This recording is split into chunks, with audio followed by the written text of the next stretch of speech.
Welcome to our next breakout session, Managing Change Like a Human.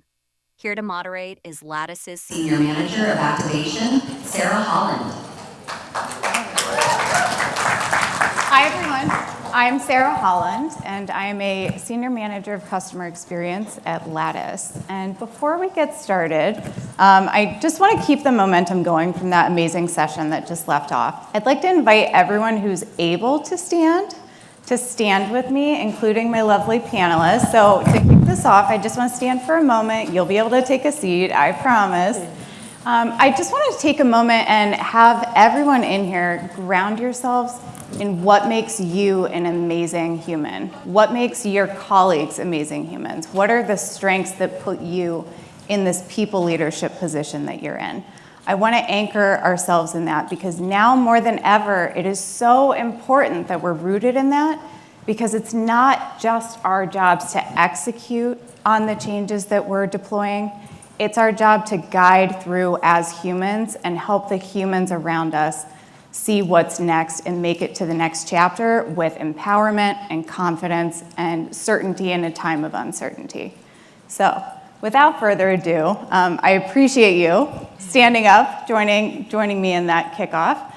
Let's go ahead, have a seat, and I'd like to introduce you to our amazing panelists that I'm joined with. So Farrah, kick us off. Tell us about yourself. I'm Farrah Mitra. Nice to meet you. I am an ex-strategy consultant turned HR executive in hypergrowth tech, turned communications and leadership expert. I love leading with humanity, and I love all things communications. I'm really proud to be one of 15 Radical Candor coaches globally, where I get to teach people to give kind and clear feedback. And I have a new communicating change framework, which is all about how can you be clear, effective, and empathetic and care for people so you can have the most positive employee experience no matter how tricky the situation. So I'm excited to talk about this topic. Thanks. Amanda. Yes. My name is Amanda. I am the head of people at a startup out of Seattle called Shipium. My nearly 20 years of experience is all with small, rapidly growing, either privately held or investment-backed startup type of organizations. So I kind of thrive in the chaos and the change. So my perspective may be a little bit different than my panelists. My hope is that something I share will either resonate with you or at least reaffirm something you already know or something you're already doing. All right. Hello, everyone. My name is Morgan Williams. I was not expecting that, I promise. But I am the CEO and founder of PeakHR. Shout out to my hikers and my trail guides that are in here. PeakHR, it's a cohort-based training for HR professionals or the HR curious, director and below. And there's also another portion of it that I do consultancy. So if you are a first-time founder, HR leader that needs some help, whether it's project-based, fractional, or intern, hit Copilot up for PeakHR. Hit all these women up for all their expertise. So thank you for that quick intro. I want to kick us off by talking about, okay, there's constant change. We've heard this whole morning, the whole first half of the day. We've got AI integration, we have team restructuring, we have team reductions, we have executive orders totally shifting everything, upending everything that we're already doing. We have leadership turnover, et cetera. Bring us into your worlds a little bit more because you each have a very unique perspective and role. What are you spending the most time and energy focused on as you work through all these different changes? Farrah, how about you? Yeah, so I work as an external communications coach. I work with a lot of different companies through change, and plus 1,000, it is constant right now. Everything is happening all over the place. So as an example, last year I was working with a company on a RIF, and it wasn't just a RIF. There is a ripple effect around the changes that come with that. So for example, they hired me to come in and give a couple things. One, give employees a safe place, HR leaders a safe place to just process the change. Sometimes people just needed to cry before they could get to the communication. And then two, to have a partner to create a communication around change that can be empathetic, it can be clear, and frankly authentic and not too robotic.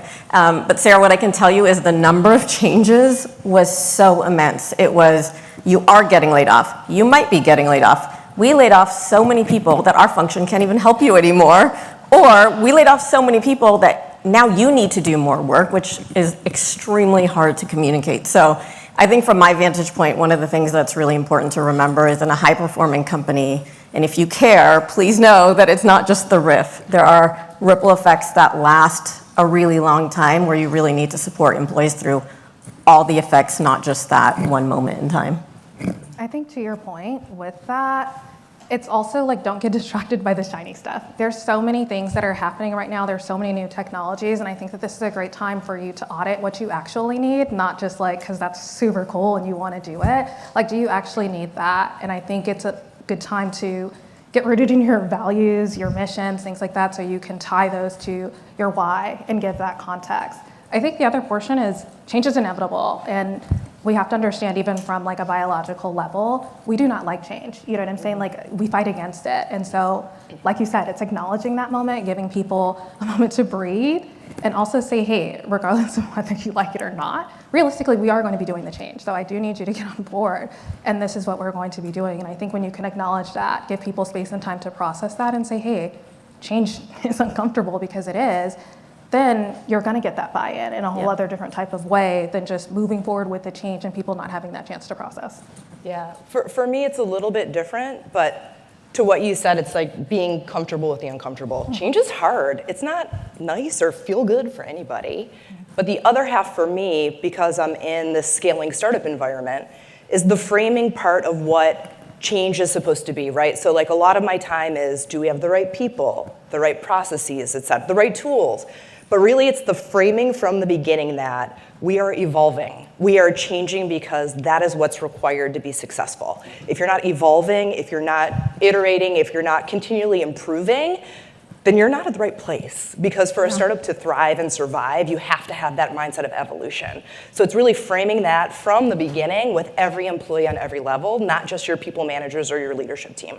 Yeah, Amanda, I love the word evolution because it is an iteration. Things are going to iterate, especially if you're doing something that's never been done before. It's an evolution. It's an iteration. It is going to change. So the more we help them frame that, the better. But that just always sticks in my mind to know this is the point. We are going to iterate to success. So let me be real for a second, because I am a frontline people manager. I have been for about 6 years now at 2 different companies. I've seen a few changes in my time now at a couple different places. Sometimes there are changes that are happening or we're deploying that we might not agree with, or it might feel in direct conflict with our core values or why we joined a company or why we're in a role or whatever. How do you sort of bridge that gap, and how do you stay grounded in your core values when some of the changes around you or the changes that you're having to roll out might feel like they're in direct conflict with your values? I think it's really key. Like, we're in a very unique space and time, and this is something I talk to the people in PeakHR about all the time.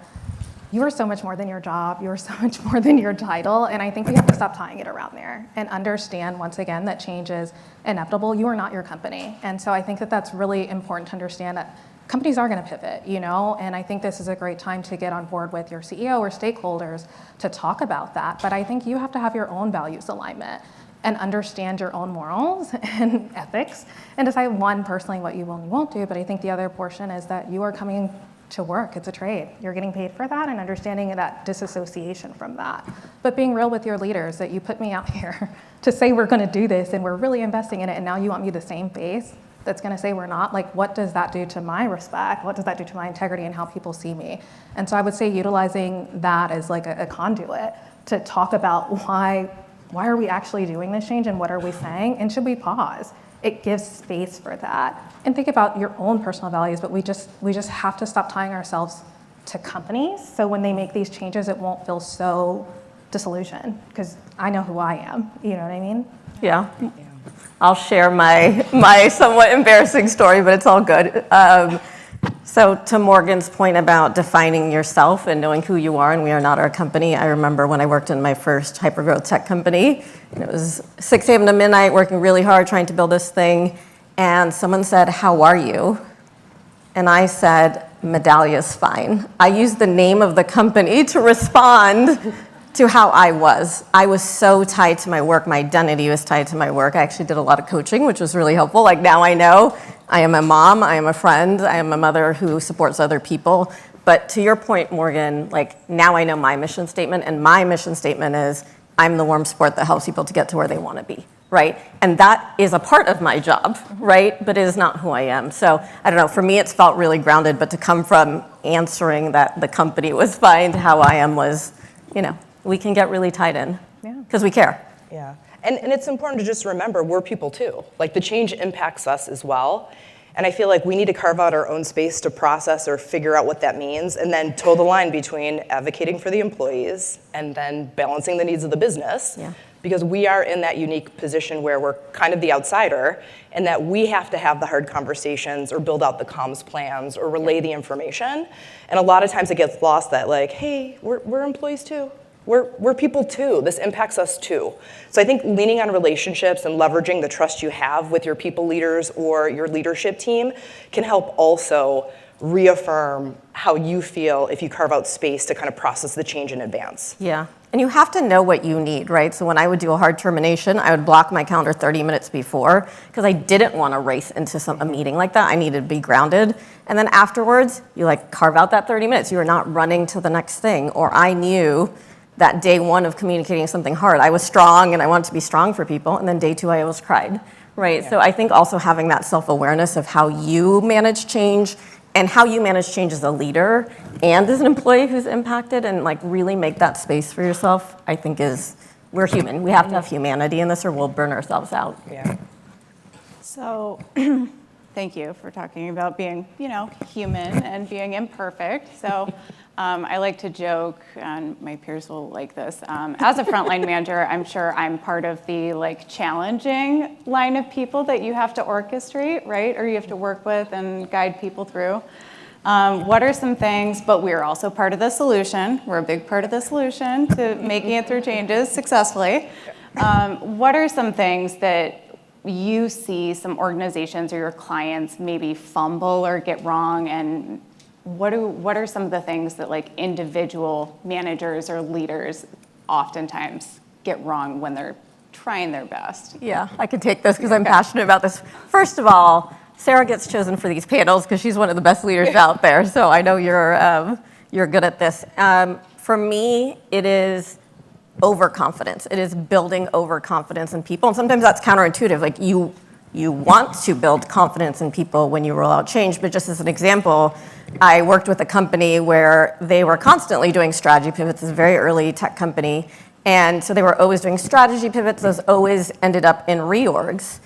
And what they would do, and this was pre-COVID, is they would have the leader at the front of the room, and then they have all the executives around them. I think it was like a stance of strength. And really, this is how they did it. And they would convince everybody why this was exactly the right move and why you should have all the confidence in the world. And then they would change it 3 weeks later because it was an iteration, it was an evolution. That was a natural part of the business. And I think that just broke trust and didn't make people feel safe, frankly. And it was very, very jarring, right? But what I think you should do is have confidence. Let's build confidence. Confidence is right and trust at the same time. And so I think what would have been better is, hey, we are about to make this change. We recognize change is hard. Here's why. Here's the context for the change and why we made that change and why we believe it's right. And we're building something that's never been built before. So there's a chance that this will change, and it might change again, and we'll iterate. So I just think there's a balance between that confidence and that trust building. And I was telling the team earlier, at my first tech company, I changed jobs 9 times in 4 years. It was actually very good for me. I learned a lot. And if I had a role that I loved, my boss would actually say, Farrah, don't get too comfortable because it's going to change and it's going to change again. And then I'd have a role I didn't like, and he'd be like, Farrah, guess what? It's going to change, and it's going to change again. But for me, his grounding in reality with me is what did make me safe. It did make me comfortable, and I always felt like he had my back. So for me, building confidence can be a comfortable thing, and comfort is kind of fleeting. Yeah. But sitting in reality and building that trust with people and that transparency, to me, that's safety and that's trust. So that was a very long answer, but just overconfidence is not, in my mind, a great thing. I think the thing with that This is actually the moment that I tell leaders to lean in, and not with the confidence, but lean in with, I don't know, and I have no clue what's going on. And while that may sound counterintuitive, like what was COVID? Nobody knew before, and I think acting like an expert and having all these iterative changes, you do lose trust, you do lose confidence in that. And so for me, it was a lot of communicating, hey, I don't have all of the answers right now, and actually, I don't fully understand what's happening. However, this is what I can commit to. I can commit to, giving you feedback or telling you things when I get them or after I pass through these channels. I can tell you, we will meet within the spaces, or this is how we will, receive feedback loops. But this is a rare opportunity for, I think, the C-suite to actually be vulnerable. I think so much of the time, I know everything and I have to be that person. This is a chance for you to really connect with your employee population in this, because I think we're all thinking the same things, but when you see somebody being overconfident and constantly changing that, you do lose faith. I can buy into somebody not knowing it all because I don't know it all. And I think that that's actually really human, that people can gather along with quick instead of acting like, I do know everything, because if you do, then why are we changing it so many times? And I think you build that confidence because you want people to be okay. And to me, that's a little selfish, because if you're going to give hard news, I think you should expect a tough reaction, right?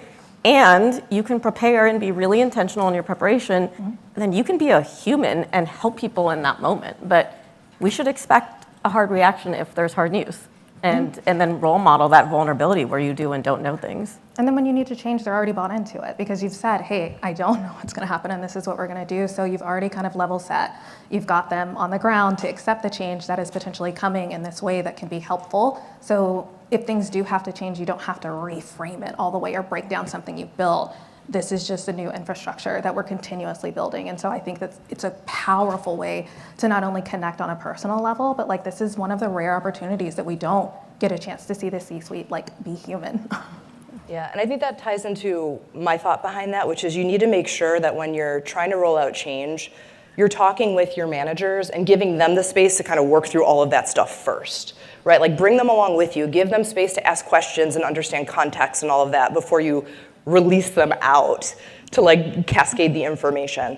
But it kind of goes hand in hand with the other thing I think sometimes we're likely to potentially misstep, and that's being overly prescriptive, right? Trying to plan out every single every bullet point, everything that has to happen. And I think it's a lot easier to just have an overview of a plan and provide people an understanding of what is the change, why are we doing it, and what's the intent, right?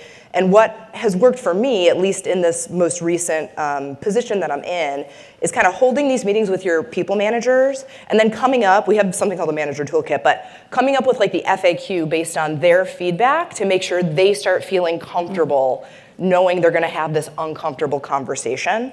And then hammering and kind of drilling down a level lower where I'm working one-on-one with these folks. Now I'm in a startup, so I have space to do this, but making sure I understand how is their team impacted or their division impacted, and then working with them individually to make sure they feel okay enough to cascade and deliver the news. So I think over-planning is bad and not showing vulnerability.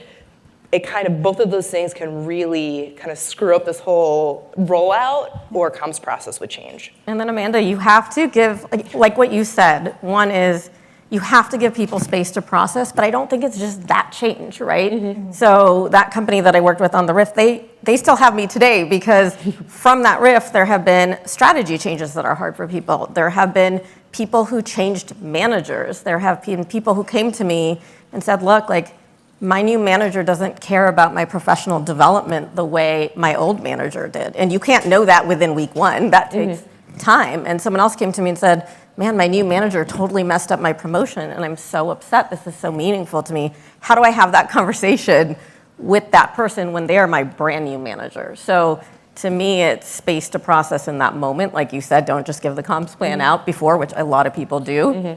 And then you got to give that runway for all those ripple effects and all the other things that happen, which is why you did that change in the first place. It goes on for months. So constant space for processing.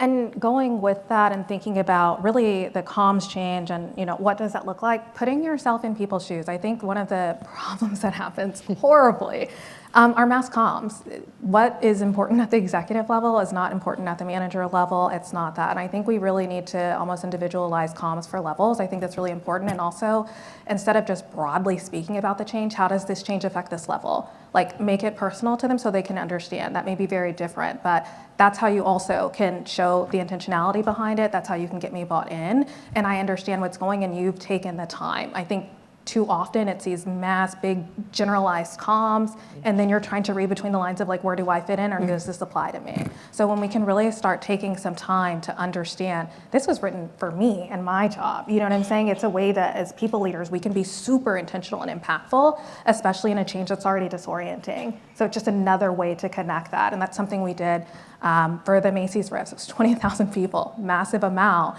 With that, we're trying to think, even from building packages from severance, like it's probably not great to go with a large vendor for some of our retail people because they need more retail jobs, you know what I'm saying? And too often we just pick these like standardized packages, but we really need to think, is this going to be the best person like for this person when they're trying to find a job or redo their resume? If you're in retail, you probably don't want, somebody at the executive level doing your resume. It's not going to connect. And so I think it's in all of those things when we're thinking about the services, it's all of those little tweaks that you can do and how you can offer different things and show the intentionality and impact with that to just like, one, get people on board, but also, yes, change is difficult, but now I can understand. Context goes such a long way. Yeah. Everything each of you has said is making me visualize in my head like a bridge that's under construction that we're building as we're going. But the key thing is, so we can look back and see all the different steps that have already been put in place, and we know exactly where we need to get to or cross in this vast gap. But how we get there, the communications with the different teams, the trust building, like laying each of these next steps in place, we don't know exactly how each of those things are going to fall into place or get placed, or who's going to place that next step, and it might change. But we know that where we're trying to get, we're all aligned on, and we need to do that collectively together. So plus one, if you're trying to like bridge the gap with your people managers or anything, the most helpful things, honestly, through so much changes has always been like setting that clear direction. If you can bridge that, like setting the clear direction and also establishing the trust and the realness of, I don't know exactly how we're gonna get there, but these are our next steps collectively, sets us on the right path. I want to go a little deeper. We're sort of starting to get there anyway, but can we talk a bit? We know so much of a people leader's role is like the orchestration and the communicating concisely and clearly and just the right amount of information, not all the information or not no information, because you don't want people to fill in gaps or make up information.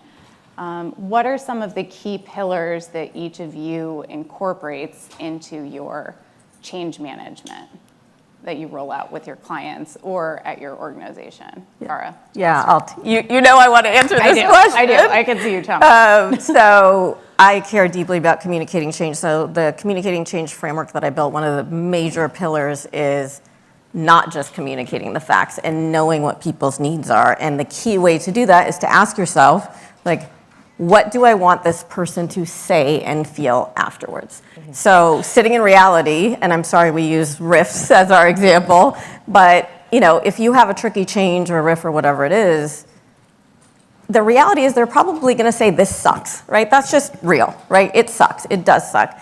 And wow, this company really treated me with dignity and respect. If that is the phrase and the feeling that you are going for, you're gonna handle it so differently than if the facts are, this is happening at this time and you will get this email, versus, hey, like this sucks. You are going to want to come with empathy, right? And a recognition that this is hard. We can't say I'm sorry as people leaders because that makes it look like a mistake, but we can say, I'm sorry this is hard for you. I'm sorry this is a tough experience. I recognize how hard this is, right? We can have that empathy, and then that dignity and respect and that support is, well, how do we support that person, right? When Airbnb did their first riff, they created a talent directory where you could opt in and put in your information and your LinkedIn and your skills and your talent, and they wanted to help people find their next thing. That is treating people and really thinking about the support. And then you got to think about how do you support them in that moment, and the moment after that, and the moment after that, right?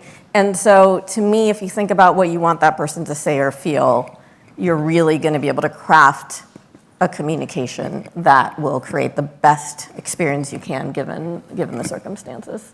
Yeah, for me, it's really understanding the impact to whatever audience you're delivering the messaging to, because that will kind of dictate back to you how you should approach it.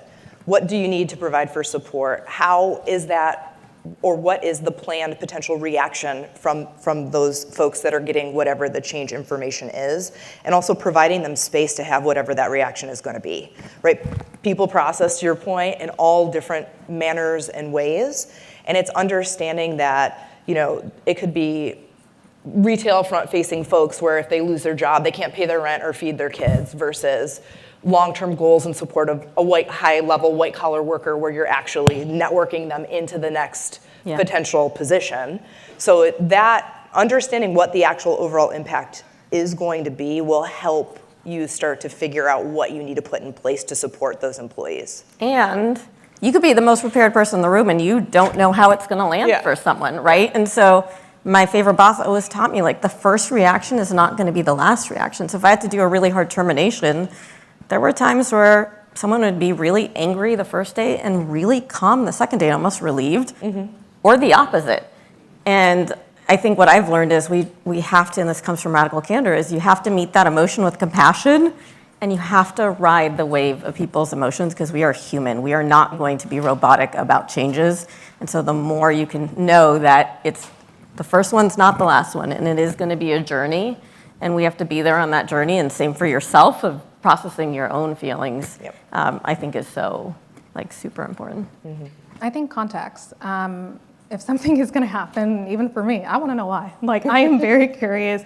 I'm a why type of person, and I think too often change is rolled out without any context, and it's like buy-in. Buy into what? Like, what am I buying into? I want to know. And so I think that's what we have to think about from the employee journey. Too often, we're also the people that do have the context. They don't, right? So, like, this is a way for us to get, like, literally a peek behind the curtain to really understand and let them know this is the change, not only how it affects you, but this is also why we're doing the change. And this is a great time to pull back some of that, like, engagement surveys or any of that data, because some of that may have already been written in this change that you're doing. We do not recognize that enough or pull that data in. And so, like, this can also be a really great chance to say, hey, we heard y'all. But too often we're so direct with this planning that we don't even get that acknowledgement sector to do that feedback loop of y'all said this and this is why we're doing this, and you ask for it. And so I think once again, it's that other chance to have that representation there and to show our commitment to, you know, our employees and our employee population, and that their feedback does matter, and this is why we're actually doing that. It's a great opportunity that's just often missed. And I think, Morgan, putting it, you talked about knowing the mission and the values, or your own mission and values. I think you have to put that change into the context of the mission and values, right? And what does that mean for a person? How are they going to impact the vision or mission going forward? So I think it's a lot of the why and the context, and then that reminder reframing around the iteration and the evolution. So it's great. I'm hearing so many opportunities to be, like, very empathetic, and I'm, like, to my core someone who just wants to sit with humans and talk to my humans around me that I work with. But it is also, first and foremost, my job and my duty to move things forward and get the results and make forward momentum and progress in the direction that the business needs to go. So what are some ways in which we do that? I think this might tie back to, like, the ripple effect, Farrah. It's like, okay, we've rolled out some changes, some new AI tools or integrations or different role expectations. What are some ways we can maintain forward progress and positive momentum without getting bogged down in, like, the emotions? Because it sounds like it can be easy to latch on to the emotion, or maybe we care so much that it's harder to maintain that forward momentum. What are some things we can do? Businesses need results, right? I think we're at a spot, HR, we're exhausted. Like, I know y'all are exhausted, I'm exhausted. But, like, I think it's at a point, we need to understand, like, what is this next thing that we're doing, the context of why we have to communicate this thing. And so I think it's, like, building in some room and some space for that, right? Like, we're talking about processing, we have to process too. And if you're just building in space for everybody else to process but not yourself, that's key. We need to make time for us to understand the change. We are employees too. I will always remind you that if you know me, like, we are employees too. And I think that's really important that we sit in that and deal with our own emotions. It may be a reorg of somebody that you know, it may be, you know, somebody leaving, changing of departments, whatever the case is. There's going to be some type of emotional impact usually. So take the time, and what does that look like for you? Is it the 30 minutes before, you know, that you have to take care of yourself? I think that's the thing, is like, we've gotten into a spot where we're just not taking care of ourselves in the same way. And I think we really have to prioritize that. For us to be leading a change, like, you truly have to put your oxygen mask on first. I will always say that. And too often, we're concerned about everybody else. Even in the airplane, they tell you, like, put yours on first before you do for your child, because if you don't have enough, how are you going to be able to help somebody else? And like, that's the thing that I want us to say when we're leading these changes and charges. What does that rest and restoration look like for you, as well as like, how are you taking care of yourself? Because everybody's having to do it, and if you're not showing it, you know, or operating in that kind of capacity, like, another way you can lead by example. Yeah, when I do the communications coaching, oftentimes HR is one of the biggest users because they need help too. They're trying to process their own change to their own org. They're trying to help other people. And so they use this coaching a lot for themselves. But I think to build off of what you all said, another angle for me to be able to have that forward momentum is the mindset. So I worked with an organization where every time they did a strategic change, the leaders were frustrated. They were like, why can't people just get on with this? Like, I don't get it. That is so hard, right? Like, no matter how good an actor you are, I don't care how good an actor, it's gonna come through. Like, people are going to feel that from you. So you have to get that mindset shift. But on the other side, which I think is where most of us would fall, is when I ask people what mindset they're in and like, what do you feel? Like, what are you feeling before you go on this change? And most people say, I'm a terrible person, I feel horrible, I'm a backstabber, like, I can't believe I have to like deliver this, I feel so bad. And the reality is that mindset is also hard, because if you go in with that mindset, I also believe that you're gonna be wishy-washy in your communication, and you're gonna tiptoe, and this is kind of happening, and we're that's also not gonna work, right? And so through the coaching, people come to, oh, this is a business decision, it is really hard, and I want to be in support of that person. Can you imagine the difference of the clarity you will come with, the empathy you will come with, to be an HR leader in this room to say, hey, this is really hard, but like, I get to be that caring person who helps this person, but I am gonna keep it clear and I am gonna keep it empathetic, because otherwise this is gonna be a really bad, traumatizing experience. So for me, helping people get from that mindset of I feel horrible to I'm gonna support this person and I want to be there to support this person through the change, it does help everybody have that forward momentum. Yeah, and I would say too, this is where you wanna leverage your network, right? Like, some of you are in larger orgs where there's HR teams of many people. I do not have that. I am like the Elvis to the people managers Beatles, right? Like, I'm all alone over here. So when I do get to a place where there is something hard to communicate, or I'm feeling wishy-washy, it's really important for me to reach out to like my HR coach or HR peer group, not just to kind of work through it and talk through it, but just get the reinforcement that I'm not alone. Yeah. Like, I'm really not alone, and no one in this room is alone, but sometimes you just need that extra bolster and push to get you into the right mindset to handle whatever the rollout or communication is, because it's not easy. We are charged with having the difficult conversations, and it's our job to kind of be the ones to kind of toe the business line, because we have to, right? Like, we only have jobs if the business is successful, but the business relies on the people, so it's this circular thing that we're always trying to keep in balance. So I would, just from my own experience, say leverage your peer groups. Yeah. Make sure you feel comfortable with the uncomfortable, just to harken back on all of our points from before, to feel prepared to do it. Is it ever going to feel good? No. Probably not, but you can get as prepared as you can using the tools that you have at your disposal. Yeah, you cannot change the change, but we can change the experience of the change.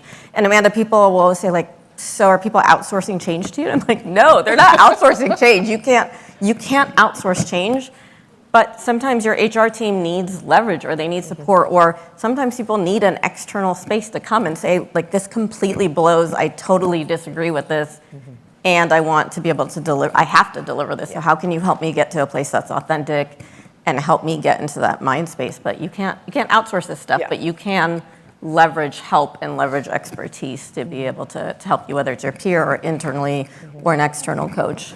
Absolutely. I think just even, going further with that mindset, the mindset that like, I know things are about to change and I may not like this and I actually hate the change, but I know I'm going to have to do it. You know what I'm saying? And there is an acceptance factor in that as well. Like that is a part of the mindset. Yeah. And I think it's not always I'm going to like this or this is how I'm going to feel. Sometimes it's I'm acknowledging that I'm going to actually hate this. Yeah. And that can be your truth. And I think sometimes we're scared of that, for that to be our truth. And we can be honest with ourselves and still hold your integrity, your values, your character, because this was a business decision, right? And so like, this isn't who I am. I think too often we internalize that. Yeah.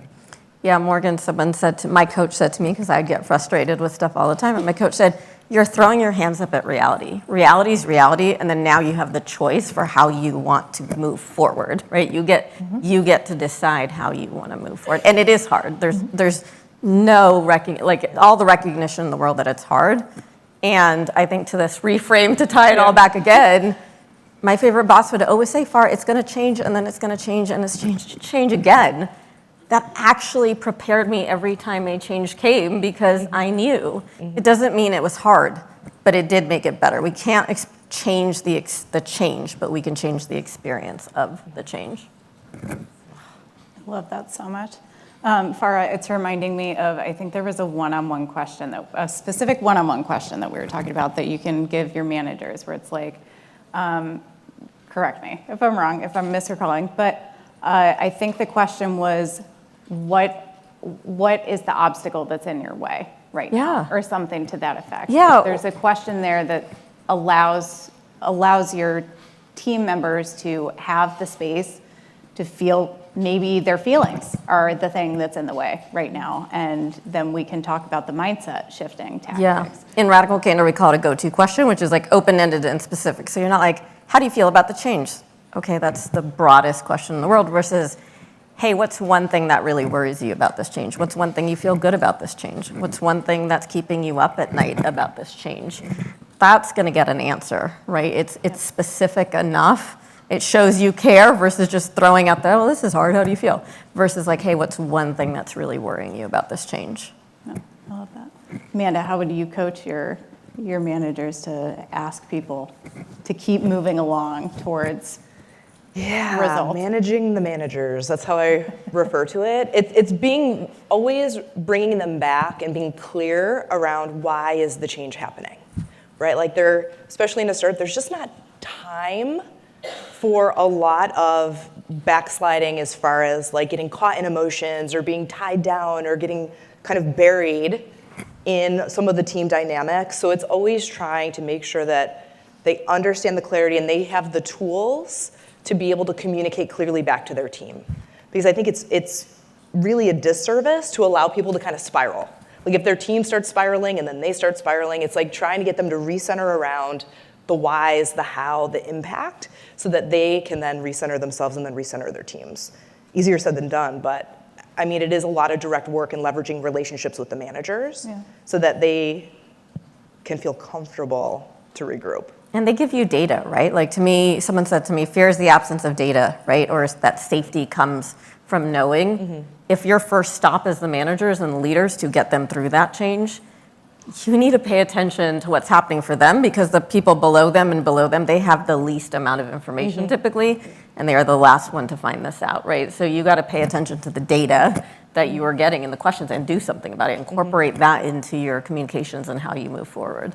And exactly to that is understanding what are their feelings, what are those emotions that because like that's what you can use in your comms. You know what I'm saying? It's not, too often we try to think what somebody's experiencing, but like they're literally telling you. Like you have the opportunity to get that and build them into the process. And that is powerful in a moment of change. Like some of those distractors are actually the people that can be your biggest advocates because now you've included them into this process. They're bought in, they understand, and now they can also message to that level of like, I understand, like it's not just them making the plan, like I'm in it too.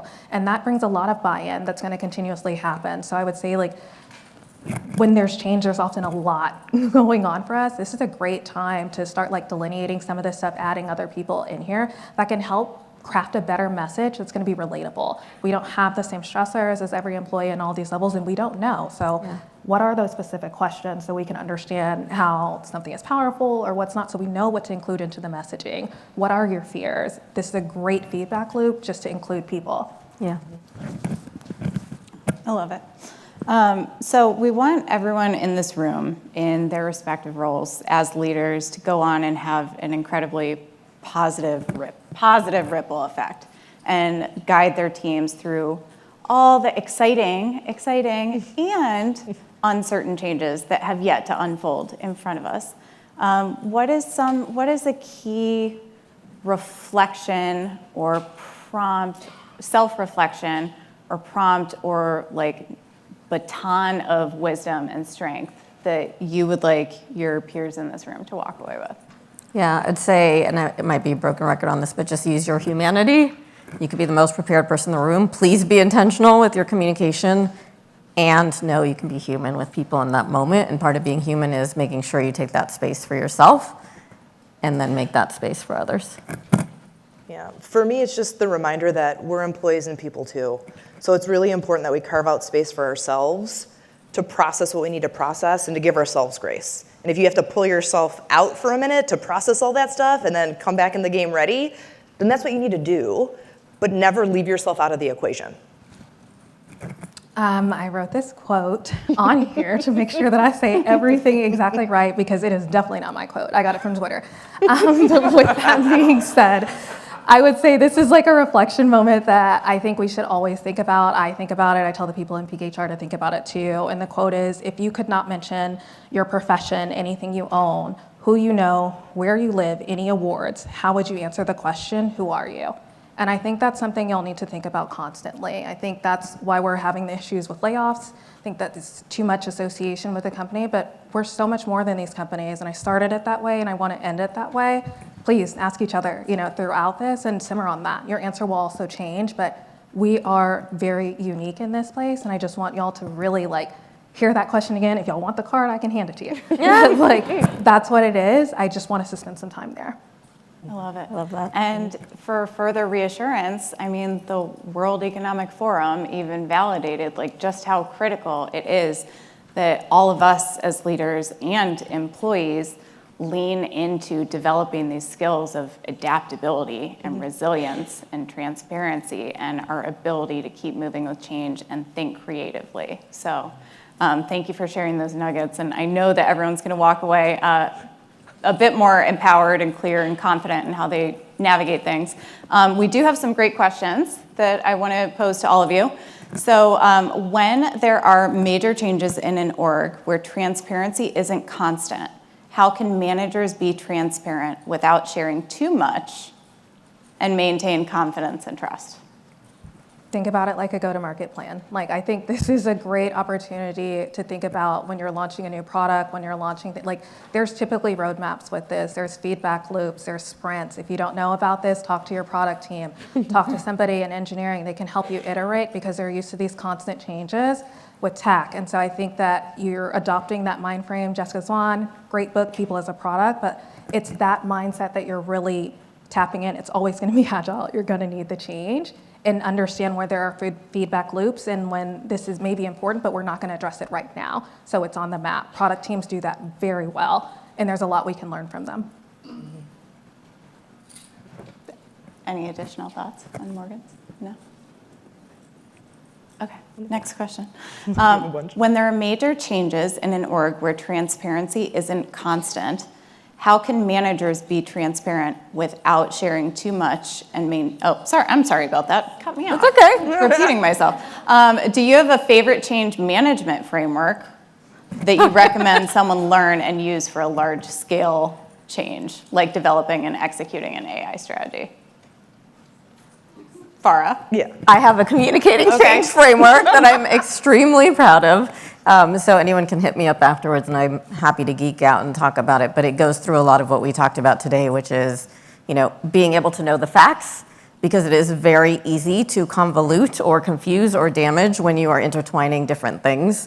So know your facts, know what you want people to say and feel afterwards. It goes into the mindset piece that we talked about, and then it goes into the support. But it is a framework with different questions and ways to make sure you can attack everything. So very proud of it. So thank you, Sarah, for pointing it out. Amazing. How do you get, Amanda, a question for you.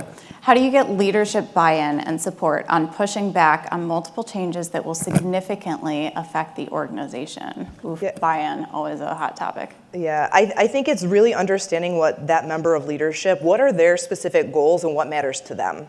Because then you can use your data or your communication style to leverage what you need to do and tie into what their specific goals or intentions are. And I think that's the biggest part. Like if you're talking to the CFO, that is not the same as your CTO or even your CEO. So what you're presenting and how you're communicating what the impacts of changes can be will vary across those different members of leadership. It's understanding the business, understanding their goals, and understanding ultimately what you need to do overall for the change. So I think that part's really important. It's like know your business, but like know your people. Yeah. Oof, I love this spicy question. Morgan, I'm coming at you for this one. Well, maybe you don't have to deal with this internally, but you might have to coach other clients on this. Maybe you do. How do you combat gossip when change happens? Or in general? I haven't had to deal with this. That's news to me. But no, I think it's about being transparent. Like people need a space that they can dump, right? And I think executives often have that from a coaching space or a private. Like I will tell the people even at PeakHR, find your leadership circle that you can talk to, your board of advisors where you can dump, and then get back to the actual work. And I think that's important in any kind of workplace structure. If they don't have a space for that, they're gonna find it, and if it has to be in work, then that's what it's creating. I think use it as a mirror. It's an opportunity to see that they don't have that space, so how are we gonna create and establish it? Mm-hmm.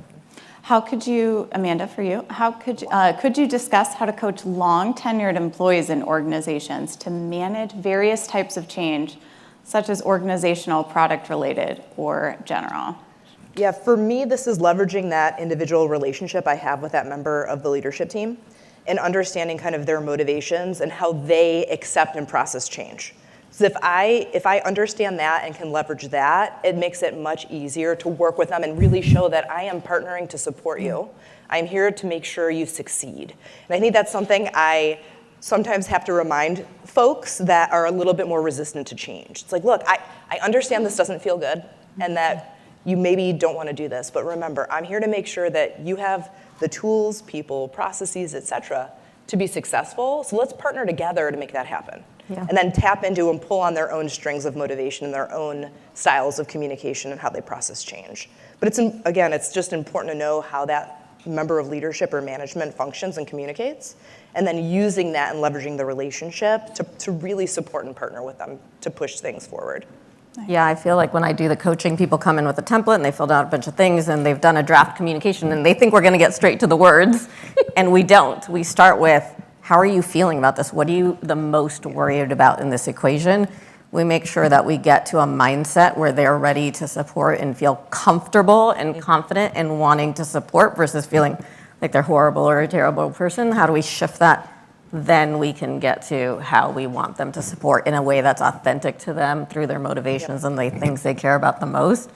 But you can't get to the words or all the things until we know how someone feels and we help them through those feelings first and those mindsets.